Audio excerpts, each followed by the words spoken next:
Field marshal Syed Asim Munir surrender Modi के अजाब पर सवार हो गए हैं। यूं लगता है कि मोदी से मोदी 7 और 10 मई को हुई मुरम्मत को याद करके रातों को उठ जाते हैं।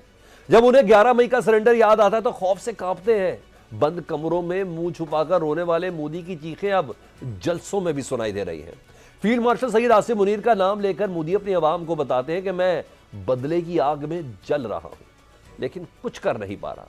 आइए मोदी साहब की चीखें पहले आपको सुनवाएं। मोदी ही नहीं, उनके सेनापति भी मई में पाकिस्तानी अफवाज का दिया हुआ सबक आज तक नहीं भूले। जनरल उपेंद्र द्विवेदी कहते हैं, हमने पाकिस्तान से लड़ाई के बाद बहुत से सबक सीख लिए हैं।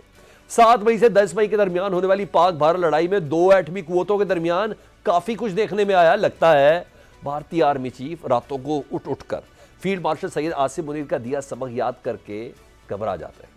मीडिया रिपोर्ट्स के मुताबिक जनरल उपेंद्र द्विवेदी कहते हैं कि सिर्फ यूक्रेन की जंग सीखने और समझने के लिए अहम नहीं, जबकि पाक भारत हालिया मार्का राय में भी काफी सबक सीखने के लिए मौजूद थे।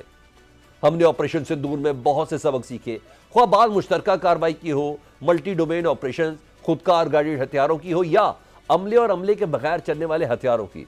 इस वक्त सख्त मुकाबले का माहौल था। आजकल मोदी, उनके वजीर दिफा राजनाथ सिंह और आर्मी चीफ के सरों पर फिर मिस एडवेंचर का भूत सवार है। लगता है पाक फौज के हाथों दुर्गत बनवाने का शौक सरेंडर मोदी को चैन नहीं लेने दे रहा, जिस पर यह आवाजें उठ रही हैं कि हिंदुस्तान जिस जंग के लिए तैयारी कर रहा है वो हिंदुस्तान के टुकड़े होने का आगाज होगा।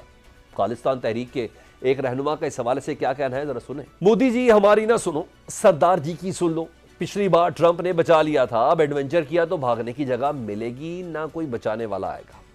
मोदी जी पिछली बार तो मुंह काला किया था, लेकिन इस बार नेक्स्ट स्टेप आ गया, गधे पर भी बिठाएंगे।